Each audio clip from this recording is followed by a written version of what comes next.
1952 से लेकर 2024 तक सुप्रीम कोर्ट के वो फैसले जिसके बाद भारतीय लोकतंत्र की नींव हुई और भी मजबूत। देश में लोकसभा चुनाव जारी है। पहले दौर का मतदान 19 अप्रैल को हो चुका है। अभी 6 चरण का मतदान बाकी है। इस बीच सुप्रीम कोर्ट ने गुरुवार को 100% ईवीएम वीवीपीएटी सत्यापन की याचिका पर फैसला सुरक्षित रखा। इसके साथ ही शीर्ष अदालत ने ईवीएम में अपना विश्वास दोहराया। ये इस 72 साल पुराने अदालती हस्तक्षेपों की लंबी सूची में एक नया फैसला है। सुप्रीम कोर्ट के कई फैसलों ने आज़ादी के बाद से देश में हुए चुनाव से जुड़े फैसलों के जरिए भारत के लोकतंत्र को आकार और समृद्ध किया है। धनंजय महापात्रा ऐसे ही ऐतिहासिक निर्णयों के बारे में बता रहे हैं। साल 1952 पहले आम चुनाव से कुछ महीने पहले जनवरी 1952 में सुप्रीम कोर्ट ने पोन्नुस्वामी मामले में फैसला सुनाया था। इसमें शीर्ष अदालत ने कहा कि संविधान के अनुच्छेद 329 में चुनाव शब्द चुनाव को बुलाने वाली अधिसूचना जारी करने के साथ शुरू होने वाली पूरी चुनावी प्रक्रिया को दर्शाता है। शीर्ष अदालत ने कहा था कि चुनावी प्रक्रिया एक बार शुरू होने के बाद किसी भी मध्यस्थ चरण में कोर्ट की तरफ से हस्तक्षेप नहीं किया जा सकता है। परिणाम स्वरूप एक पीड़ित उम्मीदवार परिणामों की घोषणा के बाद केवल चुनाव याचिका के माध्यम से चुनाव विसंगतियों को चुनौती दे सकता है। साल 1971, उस समय 1969 में कांग्रेस विभाजित हो गई थी।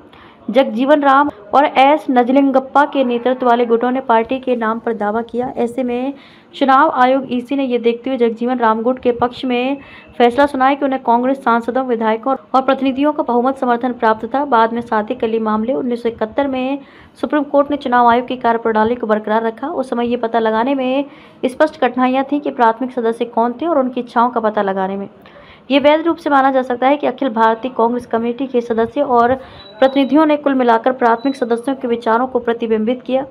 चुनाव आयोग ने हाल ही में शिवसेना और एनसीपी में हुए विभाजन पर उसी आधार पर फैसला सुनाया जिस आधार पर उसने 1969 के कांग्रेस मामले में दिया था।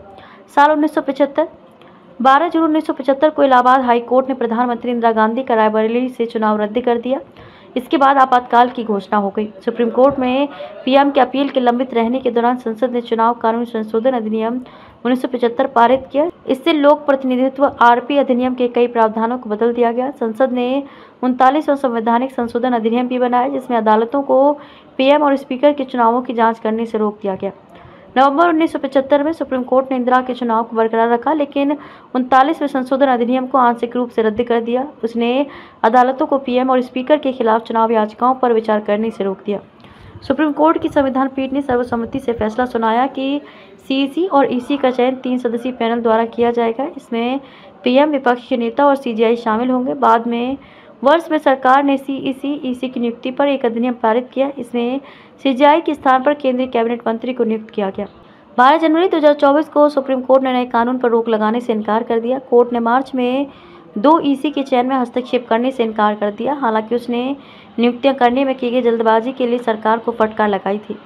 15 फरवरी 2024 को सीजेआई डीवाई चंद्रचूड़ की अगुवाई वाली 5 जजों की पीठ ने राजनीतिक डोनर की पहचान गुप्त रखने वाली चुनावी बॉन्ड योजना को असंवैधानिक और अनुच्छेद 19 के भाग के 1 के तहत मतदाताओं की सूचना के अधिकार का उल्लंघन बताते हुए रद्द कर दिया।